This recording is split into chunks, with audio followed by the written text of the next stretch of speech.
Push the tiny push clip on the side and pull the light cover down.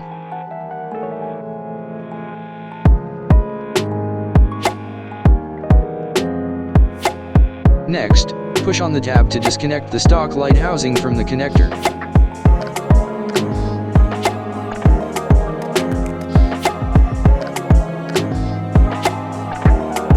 Then, reconnect the LED module to the connector.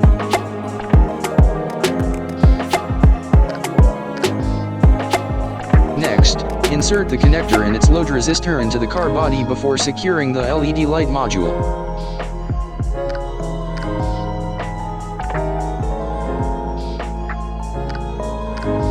Check out its brightness during the broad daylight.